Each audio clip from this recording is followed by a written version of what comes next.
oduun keenya itti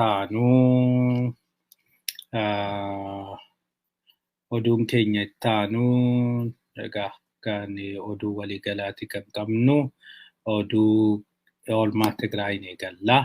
Oolmaa Tigraay waraanni kaabaa akkuma itti fufetti jira. Waraanni kaabaa kuni amma bifa garaagaraatiin deemaa jira. Waraanichi kuni har'aa akka inni tolee akka jedhamaa jirutti waraanichi iddoo garaagaraatti gaggeeffamaa oolee jira. Waraanni kun iddoo garaagaraatti gaafa gaggeeffamu egaa waan baay'eetu ta'ee jira, waan baay'een irra ga'ee jira. Kanaafi amma akka argaa jirrutti waraanni kun egaa bifuma cimeen bifuma jabaateen deddeemaa kan jiru. Akka amma argaa jirrutti egaa waraanni kun Walloo keessatti gaggeeffamaa jira. Walloo akka dhaga'amutti Walloon daseen baay'ee sodaachisaa. Dasee deebi'anii qabatu jedhamee yaadamaa jira. Kanarraa kan ka'e dasee keessa taa'anii ni basaasu. Keessattuyyuu warri faannoo kuni uummata Walloo baay'ee rakkisaa jira jedhanii jiru. Uummata Walloo keessattuu maqaa Musliimaa kan qabanii isaan baay'ee rakkisaa jiru jedhamee jira. Kuni yeroo kombolchaan saamamuu daseen maaliif hin saamamini? Daseen maalidha kan wanni qabanii? Sanaan alasii gaafa Abiyyi dhufu gaafa daseen gadhiifamtu gaafa sanaa inni ililchine homaas nuun goone. Kanaafi kuni xinnoo nu rakkisee jira. Isinii walitti dhufeenya warra Hawwaatu wajjin hin qabdu. Keessattuu dasee duuban rukuttanii jedhanii. Egaa Abiyyis itti ciniinnatee jira. Inni kan baay'ee jaalatu komaandoon addaa ispeeshaal komaandoon Riippaabilikaan gaardii keessaayyuu dasee baraaraa jedhanii garasitti ergaman hundi akka malee rukutamanii akka malee waan rukutamaniif kanarraa kan ka'e aarii guddaa irraa qaba. Kanaafi uummata Walloo baay'ee miidhaa jira. Uummata Walloo hedduun gara mana hidhaatti guuramaa jiru jedhamee jira. Kanaaf uummanni Walloo nu dhaqqabaa jechaa jira. Kanaan ala waraanichi egaa gara Gondarii fi gara dhiyaa Tigraayitti babal'achaa jira jedhamee jira. Gondar keessas iddoo muraasatti har'a waraanni akka gaggeeffamaa ooledha. Isarra darbee karaa Humaraati. Keessattuyyuu CGTN'n Humaraanii rukutamtee jirti yookiin warri Tigraay lolli Tigraay Humaraa rukutee jira jedhee baasee jira. Kun egaa hagam akka dhugaa ta'e hin beekamu. Garamiinis akka rukutan hin beekamu. Kanaafi lolli karaa sanii baay'ee hammaataa ta'uun oollee lolli biyyattiinis lolli achiin ka'uu danda'a. Yeroo hundumaayyuu karaan suni banamee jennaani dubbiin dhumee jira. Karaan suni banamee jennaan waan hunduyyuu harka keenyaa bahaa jechuudhaan sodaatu. Keessattuu karaa Suudaaniitiin gargaarsa barbaachisu hin argatu. Karaan suni banamee jennaan achiin booda biyya alaatii gargaarsa akka barbaadaniif argatu. Kana waan ta'eefi gargaarsa akka barbaadanitti waan argataniifi karaan sun cufamuu qaba jechuudhaani loltuu hedduu karaa saniitti bobbaasanii yeroo keessattuu makaanaayizidii akkasumas Eritiriyaanii harka sadi keessaa lama waraana karaa sana keessaa qabdi jedhamee jira. Kanaafi karaan suni qabame jechuuni karaan suni gadhiifame jechuuni akka Finfinnee qabachuudhaan alaa ilaalamu. Maaliifi akka hir'isaa karaa saniin baay'ee murteessaa jechuudha. Kanaafi garasiinis akka kanatu deemaa jira. Walumaa galatti waraanni kaabaa kun ammallee akkuma itti fufetti jira. har'atti injifannoon gara lamaaniyyuu argame jedhamu hin jiru. Warri biltsiginnaa gara tokkoon waraana iddoo tokkotti bannee jirraa, itti fufnee jirra jechaa jiru. Garuu qabatamaan wanti isaan ifatti jechaa jiran hin jiru. Keessa wanti dhaga'amaa jiru garaa hiraa akka jiranidha. Waraanicha kanarraa abdii kutachaa akka jiranidha. Baay'een isaanii namni abdii kutate kuni baay'achaa deema jedhamee amanama. Amma duraanii torban lama keessatti hin gaha. Torban lama keessatti Maqalee gallaa. Torban lama keessatti waan raajiin isin argisiisaa jedhee Abiyyi fokkaraa ture. Egaa Abiyyi erga raajiin isin argisiisa jedhee gara dirree waraanaa deemee iyyuu torban lama darbeera. Amma torban sadaffaa isaati. Torban sadii kana keessatti homaa wanti uumame hin jiru. Hamma tokko isaan duubatti deebi'anii jiru. Hamma tokko Abiyyiif jedhamee sirbamee jira. Goota keenyaa takkaa dhattee takkuma ijaan ilaaltee ija kee sodaatanii baqatanii mo'atamanii jedhanii jiru. Garuu sanaan ala isaanii duubatti deebi'anii erga duubatti deebi'aniin booda dheengaddaa fi kaleessa keessattuyyuu gaashanaa irratti waan injifatamuu qaanessaan irra ga'e suni hedduu isaan naasiseera. Kanaaf warri waraanni kun nun baasu waraana kanaan eessayyuu ga'uu hin dandeenyu warri sagaleen jedhu guddachaa dhufaa jira jedhamee jira. Garuu hagam haga Abiyyii fi jala fiigdota isaa amansiisee hojiitti jijjiiramu hin beeknu. Kanumaan oolmaa Oromiyaatti ceenaa. Oolmaa Oromiyaatiin ABO'n ragaa qabu akka dhiyeeffatu boordiin filannoo waamee jira. Egaa ABO wajjin wal qabatee kana dura kan ture ABO'n iddoo lamatti qoodamee ABO biltsiginnaatii fi ABO'n dhugaa kophaatti ba'anii jiru. ABO'n dhugaa obbo Daawit Ibsaatiin kan hoogganamu yoo ta'u, ABO'n biltsiginnaa immoo Jaal Araarsaa kan hoogganamudha. Isaanii erga ABO'dha jedhanii achiin booda aangoo hiranii fi boodas jarri hin dhiisne. Kanaan jarri lamaanii gara himannaatti anatu sirriidha jedhanii boordii filannoottis kunooti nuti waliigaltee godhannee jirra. Waliigaltee keenya saniini jedhamee boordiitti dhiyeeffatanii ture. Boordiin immoo isinii kora kan teessanii karaa seera qabeessanii miti. Dhaabichi haala korri ittiin gaggeeffamu kallattii kan kaa'ee jira. Dhaabichi kora kan ittiin gaggeessu seerri kora ittiin gaggeessu kan dhaabichaa jira. Sanaan ala kora sana gaggeessitanii jechuudhanii iyyata Araarsoo Biqilaa fa'aa hin fudhanne. Achi isa otoo hin fudhatiin erga hafeen booda gara mana murtii geessanii manni murtii kan jalqabaas isaanitti murteessee kan olaanaattis kan olaanaa jechuu kan olaanaatti iyyatanii innis isaanitti murteessee kan waliigalaatti iyyatanii innis murteessee kan cabsataa jedhamutti geessanii kan cabsataa sanitti jibbaata cabsatallee miti ijibbaata mana murtii jibbaataa sanitti erga geessaniin booda manni murtii jibbaataa kan jibbaata hin qabne jechuudha. Sana booda dhaabachuu kan jedhamu sani achiin booda inni immoo otoo murtiin inni kenne akka seera biyyattiitti boordiin filannoo haa murteessu jedhee jira. Kanaafi boordiin filannoo ragaa nu deeggaru jettanii torban lama keessatti dhiyeeffadhaa jedhee jira. Egaa boordiin filannoo maal akka murteessu hin beeknu garuu faallaa murtii kana dura murteessa jedhamee hin yaadamu.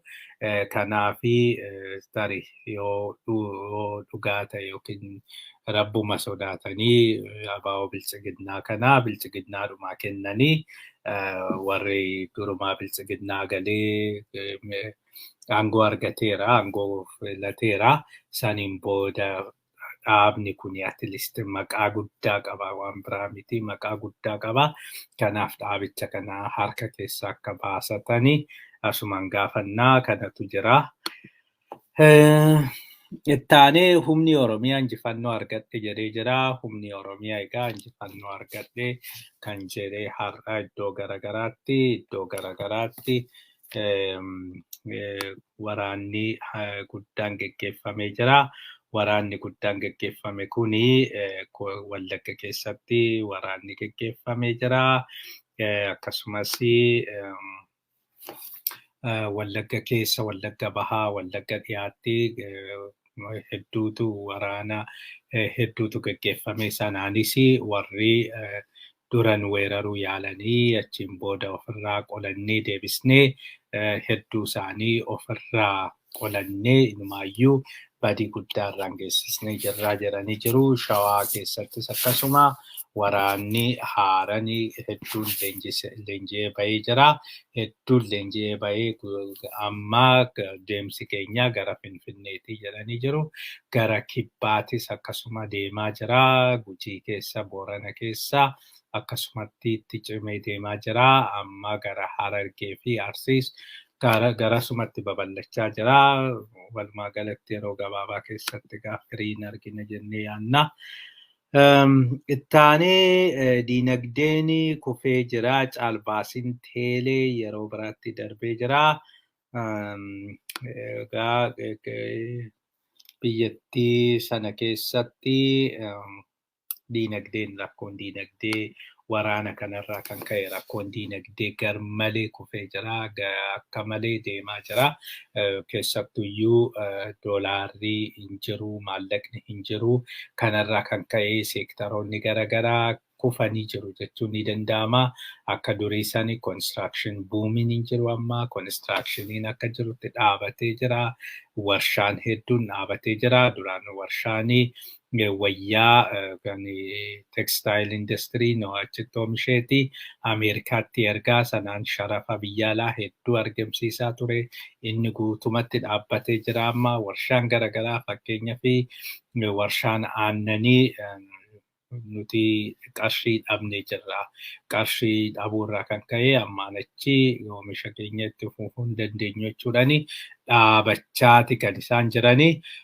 Kun egaa walumaa galatti ba'aa guddaan irra jiraachuu isaati kan nutti agarsiisu. Sana malees Abiyyi akka jedhutti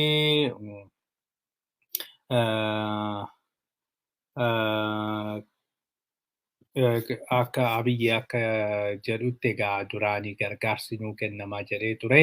Gargaarsi keessattuyyuu liqaa hin arganne jedhee ture. Liqaan sunis dhabamee jira. Liqaan amma liqaadhuma wanti jedhamuyyuu hin jiru. Liqaa sana malee liqaan deebi'us biyyattii mataa naannessee jira. Liqaan amma Disambarii dhumarratti qarshii naannoo miliyoona 233 deebi'uu qaba. Amma ji'a kanatti kuni hundi bakki inni argamu hin jiru. Diyaasporaan qarshii doolaara miliyoona 1 baasee maalii jedhu kuni kanaafi furmaata argachuu yookiin argamsiisuu hin danda'u. Maaliif kuni akka biyyaatti biyya tokkoof liqeesse qofaadha. Kan gargaarsi kun argamuu danda'u yookiin qarshii guddaan hagasii kun kan argamuu danda'u. Kana gochuudhaaf immoo yookiin investimentiidhaan akkuma teelee sana teelee gurguruudhaaf ture. Teelee eeyyamaa caalbaasii baasna jedhanii amma caalbaasii irratti namni tokko hin hirmaanne jedhamee jira.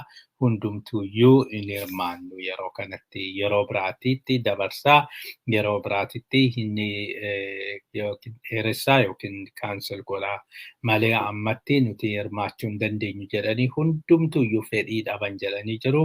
Kanaafi mootummaan dirqamee waan sana gara fuulduraatti dabarsuun isaa yookiin gara fuulduraatti dheeressuun isaa hin oolu jedhameeti dubbatamaa jira.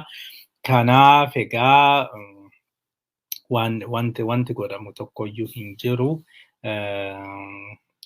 Jaalatee kan gales isa waraanni dhiibbaa akkasii qaba. Waraanni rakkoo akkasii namarraan ga'a. Rakkoo ga'aa jiru kana walumaan dandamachuutu isaan baasa. Ittaanee walga'iin telekominikeeshinii yeroo biraatti iddoo biraatti dhiifama iddoo biraatti darbee jira. biyya biraatti darbee jira jechuudha. Kan ammoo walga'iin telecommunicationii guddaan akkuma addunyaatti international conference on telecommunication jedhameeti kan qophaa'aa ture. Kuni amma biyya biraatti darbee jira jedhamee jira. Kanarraa kan ka'e mootummaan Itoophiyaa garmalee aaree jira. Akkamitti akkas nu gootu, akkamitti akkas ta'uu danda'a, dura isintu qopheessaa jedhanii amma immoo hin qopheessin jechuun maal jechuudha jedhanii kun egaa kan nutti agarsiisu ammallee taanan baay'ee namoonni baay'een akka waraanni biyyattii sana keessatti isaan akka miidiyaan tokko jedhetti inni guddaan kan wanti kun gaggeeffamuu hin danda'inii fi waan biraatiif otoo hin ta'in biyyattii keessatti waraanni gaggeeffamaa jira. Waraana kanaanis warri Tigraay mo'achaati jiru. Warri Tigraay yeroo gabaabaa keessatti mo'atanii dhuunfatu jechuudhanii miidiyaanii warra investoroota kana waan amansiisee fi investoroonni kuni ammatti kiraayisisii keessa yookiin balaa keessa bu'uu waan hin barbaannee fi jedhaniiti. Kanaaf konferensichis biyyi nagaa taatedha. Biyyi nagaa otoo hin ta'in akkam gooneeti walga'ii achitti gaggeessinaa jedhanii diidanii jiru. Kanaaf konferensichis darbee jira iddoo biraatti. Egaa kuni hundi dhiibbaa guddaa Abiy irraan ga'uu hin oolu. Kanaaf ba'uun isaa waan hin oolle fakkaata. Ittaanee walga'ii addunyaatti deemnaa. Walga'ii addunyaanii walga'iin marii mirga namaa jimaata gaggeeffamaa biyyoonni biyyoonni Afrikaa 13 mormanii jiru. Egaa walga'iin kuni baay'ee sodaatamee jira. Walga'iin kuni walga'ii baay'ee murteessaadha jedhameeti kan odeeffamaa jiru. Walga'iin kuni gamtaa Awurooppatu akka waamamu godhe. Amma akka dhagaa jirrutti walga'iin kuni haala kanaan hin gaggeeffama taananii haala amma jiru kanaan hin gaggeeffama taananii tarii murtii guddaa dabarsuu danda'a jedhamee yaadama. Inni guddaan kan marii kanaan booda kan inni dhaabu mariin kun erga walitti qabameen booda mariin kun koree yookiin immoo qaama waar kiraayimii qoratu hin hundeessaa jedhameeti yaadama. Inni kun rakkoo guddaa biyyattii irratti geessisuun isaan oolu. Amma koree waar kiraayimii qoratu kana hundeessa jechuuni already waar kiraayimiin hundaa'ee raawwatamee jira jedhameeti. Kana duras kanumti Daani'el Baqqala jedhamuu fi kan United Nations walitti ibsa kennaniin jointly akkasumas gabaasa isaanii keessatti sadarkaa waar kiraayimiitti kan lakkaa'amu raawwatee jira jedhaniiti kan isaan dubbatanii. Kanaaf wanti kun hedduu murteessaa ta'uu hin danda'a. Biyyoonni Afrikaa kana mormanii biyyoota 13 biyyoonni 13 kun biyyoota otoo hin ta'in waan biyyoonni kun dikteetarii waan ta'aniif dikteetarummaa isaanii kan argisiisan maaliif mirgi namaa akka itti kan warra hin barbaannedha. Fakkeenyaaf biyyoonni Afrikaa waan kana morman miseensa waan ta'aniif miseensa mana marii mirga namaa addunyaa waan ta'aniif isaan miseensi kun biyyoota 47 of keessaa qaba. Biyyoota 47 jechuun biyyoota 47 of keessaa qaba. Biyyoota 47 keessaa biyyoonni 13 Afrikaadhaa dhufanii amma biyyoonni kun Burkina Faso warri mormee jechuudha. Kaameruun, Ivory Coast, Gabon, Eritrea, Libiyaa, Malawi, Namibia, Senegal, Somalia, Sudan fi Togodha. Kanatu mormee kana isaan morman jechuun wanta tokko wanti inni fidu hin jiru, jijjiiramni inni fidu hin jiru. Maaliif walga'iin tokko gaggeeffamuudha fi yoo miseensonni miseensonni mana marii kanaa miseensota mana marii kana keessaa harki sadi keessa harki tokko yoo gaafatee gaggeeffamuu ni danda'a. Kanaaf amma kan gaafatee miseensota keessaa biyyoota 17 akkasumas miseensotaan alaa biyya 37tu gaafatee walumaa galatti biyya 50 oltu gaafatee wanti kun gaggeeffamuu qabaa jedhanii kanaaf jimaatatti gaggeeffama kun murtaa'ee jira. Achirratti egaa hojiin nurraa eegamutu jira. Nutis akka Oromootti ollaan ibsa baasee jira. Ollaan ibsa baaseenii dhimmi Oromoo atteenshinii argachuu qabaa jedhee jira. Dhimmi Oromoo ilaalamuu qabaa, atteenshinii argachuu qabaa. Waa'ee Oromoo tonkaasiin murtiin darbuu biyyattii sana hin miidha. Kanaaf rakkoon Oromootis keessa galuu qabaa, ilaalamuu qabaa jedhanii jiru. Kana wajjiniin egaa amma kan nurraa eegamu waan kana sirriitti cimsuudhaa fi hayyoonni xalayaa barreessuun barbaachisaadha. Hayyoonni biyya alaa kana jirtanii xalayaa barreessanii yookiin barreessitanii gara Jeneevaatti erguun barbaachisaadha. Guyyaan hafe guyyaa 2 qofa. Kanaaf boruu fi iftaan namni dandeessan namoonni hayyoonni keenya wal mari'achuudhaanii akkuma waliigalaatti iyyuu hayyoota Oromooti jedhamee keessattuu iyyuu warri yuunivarsiitii barsiistan sadarkaa yuunivarsiitii barsiisurra jirtanii akka hayyuutti waan laalamtanii fi isaan maqaa keessanii fi iddoo isin hojjettan yookiin immoo yuunivarsiitii keessan himuudhaan gaafa akkas gootanii vaaliyuu argata jedhamee yaadama. Kanaaf kana hojiin nu barbaachisa. Kanaaf UN'tti otoo xalayaan barreeffamee hin badu, ollaanis kana otoo barreessee hin badu baay'ee murteessaa waan ta'eef sanaan alaa hiriirri Jeneevatti gaafa jimaataa hin taa'ama jedhamee jira. Kanaaf warri Tigraay qopheessanii jiru. Oromoonis isaanuma wajjin Jeneevatti akka qopheessu gaafannaa koominiitii Jeneevaa Niwuzilaand kan jiranii fi Yurooppii guutuudhaa garas deemtanii irratti argamuu ni dandeessu. Otoo akkas godhamee guyyaa sanatti hiriirri gaariin gaggeeffamee sagaleen Oromoos yookiin eenyummaan Oromoos achirratti calaqqisee hin baduu kan jedhu. Egaa itti aanee